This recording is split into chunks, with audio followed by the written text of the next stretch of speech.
Okay. So this one's taking a little time to load up.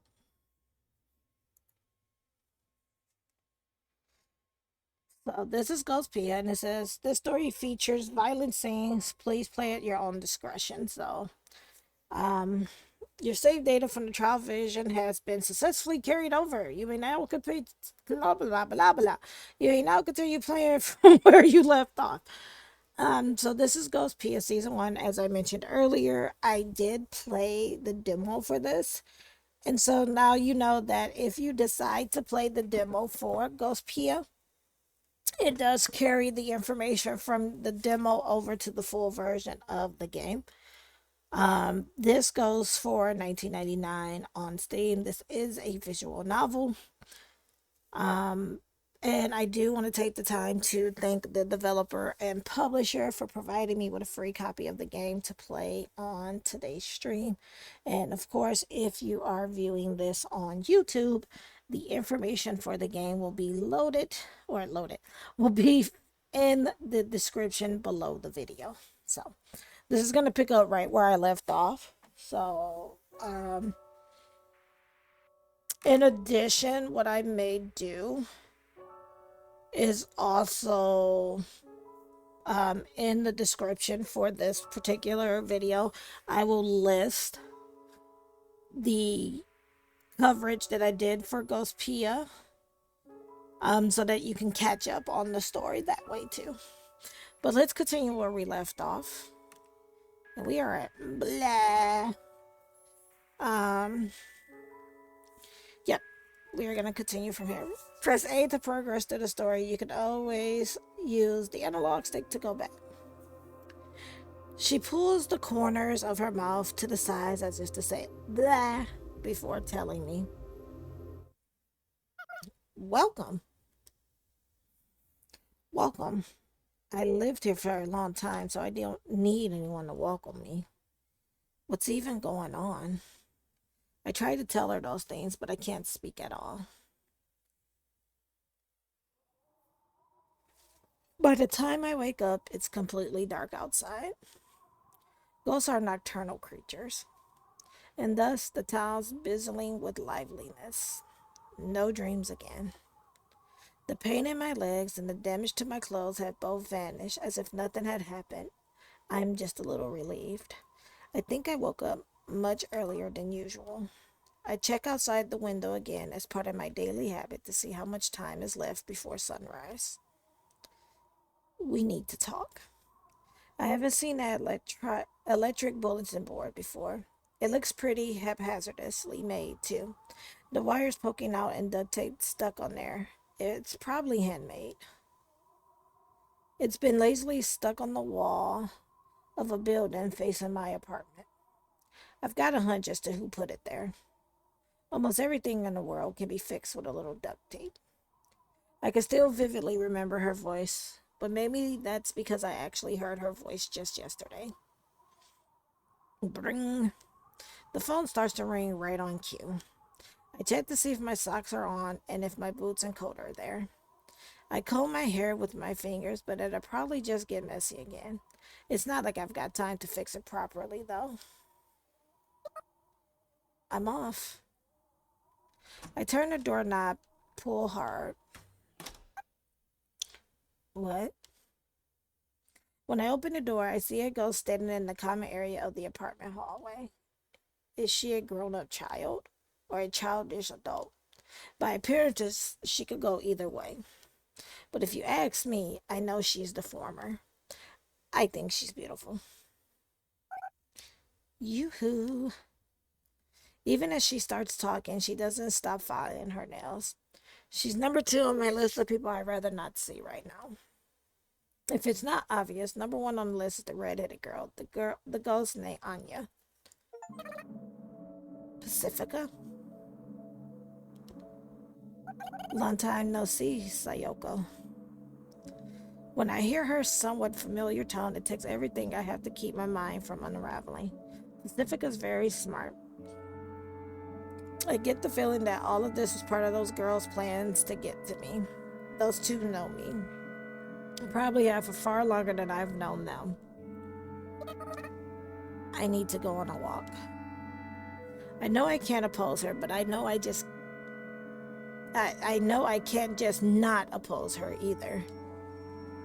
Listen to what I have to say, and you can go on as many walks as you'd like. I'm getting dizzy. Pacifica speaks softly, but has a firm fortitude. I don't think anyone can meaningfully oppose her in any way. The phone keeps ringing behind the door I just shut. It's kind of nauseating. But I'm sure you'll find what I have to say quite interesting. It's not like I don't want to hear it, but why me? Please, don't get the wrong idea. I just need help. Help? Pacifica takes a step forward, closing the distance between us. My body tenses up. I can't be sure she isn't carrying a knife. Not like she isn't allowed to. I didn't see what that said because the things for the ads popped up, so I had to turn them off. As I let my thoughts run wild. Oh, I can go back though. Wait, go back.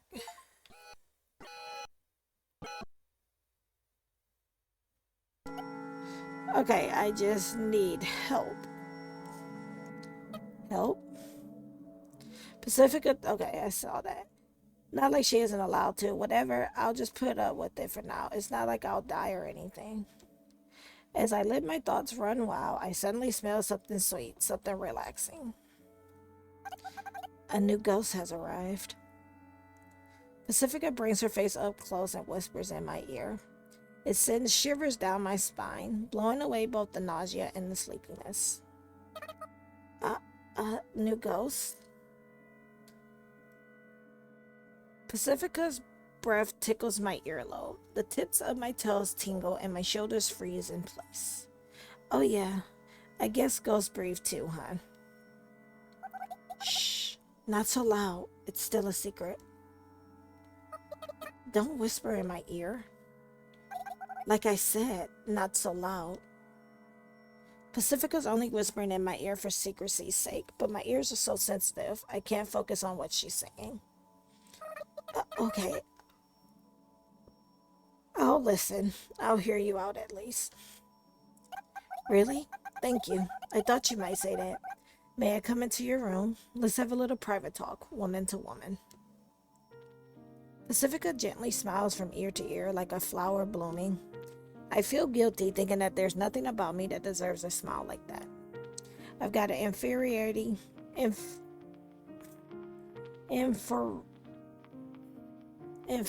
complex about how I'll never be able to smile like that. Those two thoughts gauged out on my heart. Pardon the intrusion. Since I haven't even locked the door yet, Pacifica opens it on her own and starts to walk in, but then stops in place. Whoa. Pacifica? I must have forget my ninja manners. What? What is going on? Ninja? Before she crosses the threshold into my room, Pacifica places her hands together and bows. What's up with that? I heard that this was a ninja custom. That's news to me. No way. Apparently, I'd become known as a ninja in this town without even knowing about it. It's kind of concerning in its own right, but for some reason, it feels oddly satisfying to see Pacifica blush. It's a pleasant sight, I guess. Upon entering the room, Pacifica makes a beeline for the phone and picks it up. Pacifica says, "Yes, it's me. Yes, that's right. Yes. Please wait. Goodbye," and then hangs up. I brought you something. Sorry, but could you boil some water? I place a pot on the stove and return to the table. Pacifica takes a bottle of instant coffee out of her handbag. She then takes out a tin of preserved biscuits.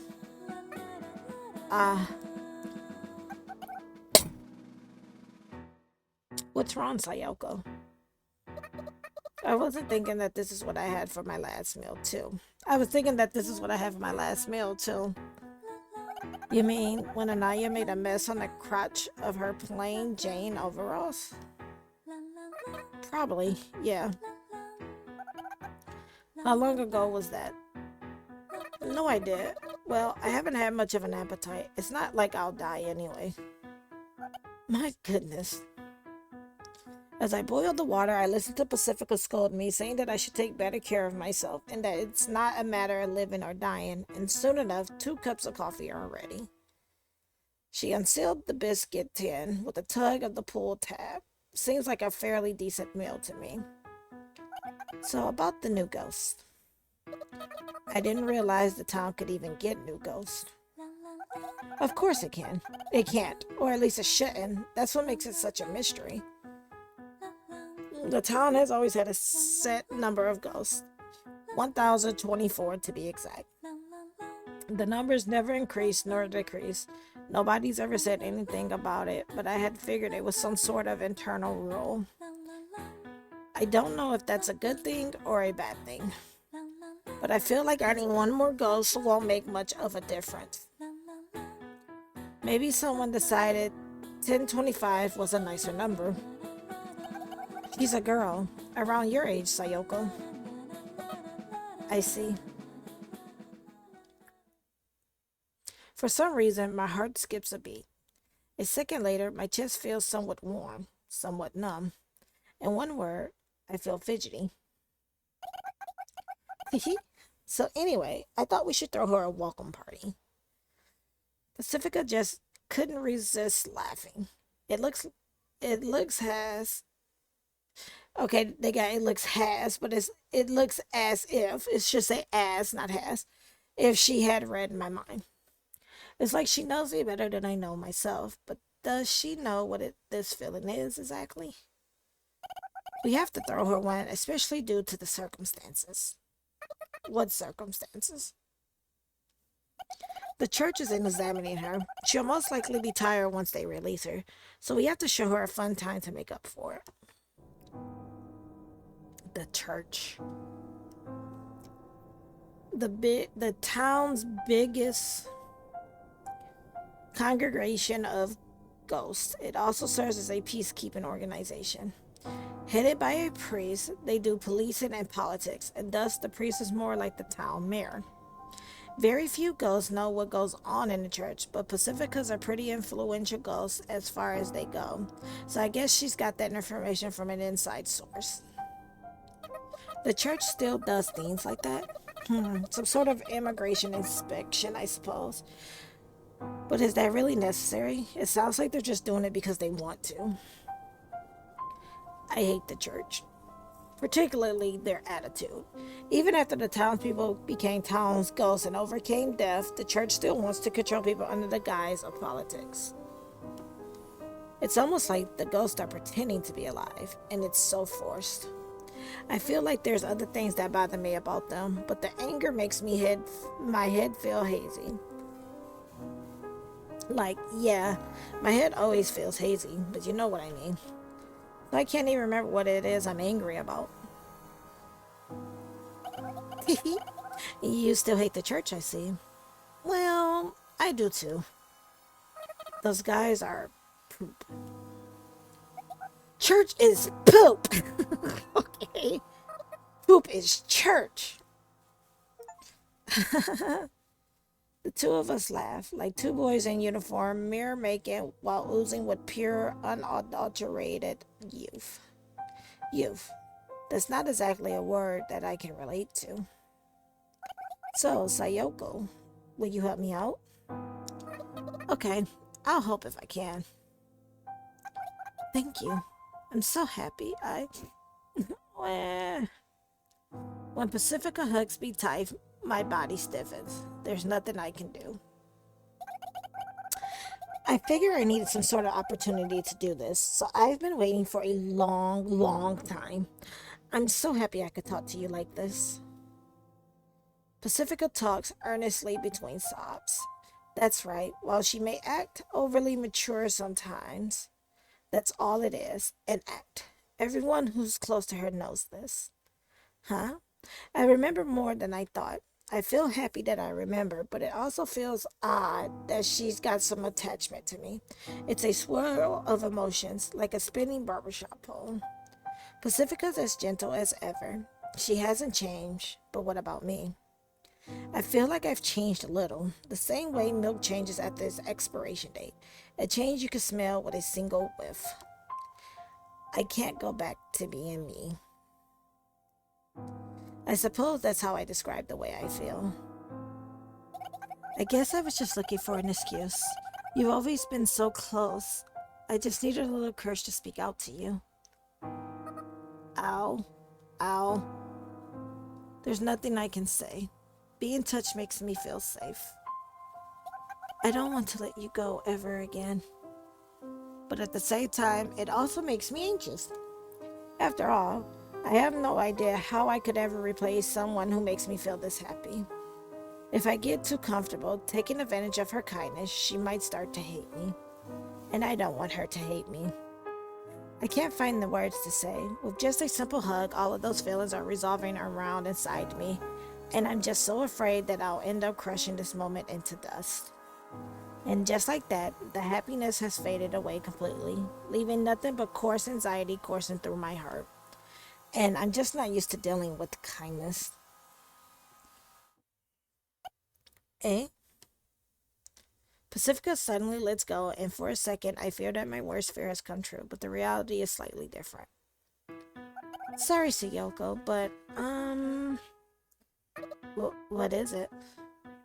Are you showering properly? You, kind of smell like spoiled milk. Oh, now that you mention it, I haven't showered since the other day. Which other day? You know, when Anya spilled coffee on those ugly overalls of hers. The poop talk. Pacifica leaps backwards away from me. There's a look of fear on her face that she probably wouldn't want anyone else to see normally. Well, I mean, if nobody's gonna come see me and the air's not humid, then why bother showering? What happened to I don't want to let you go ever again? Who asked you, you 100-year-old poop? It's been 100 years? The very concept of a calendar has disappeared from this town, so time has become incredibly ambiguous. Individually, a day is simple to track, but as the day piles up, it's impossible to keep track of months and years. You'd have an easier time counting the sand and the desert of snow surrounding this town, one grain at a time. If you think about it, I suppose it's not normal to go to this long without showering, huh?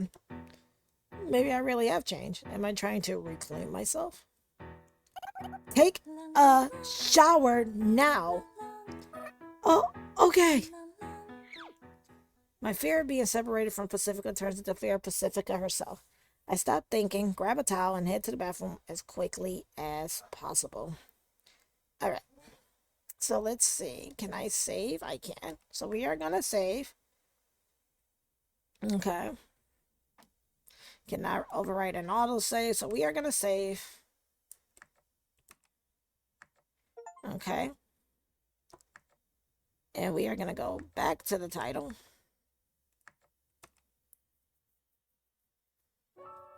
And again, this is ghostpia Season 1.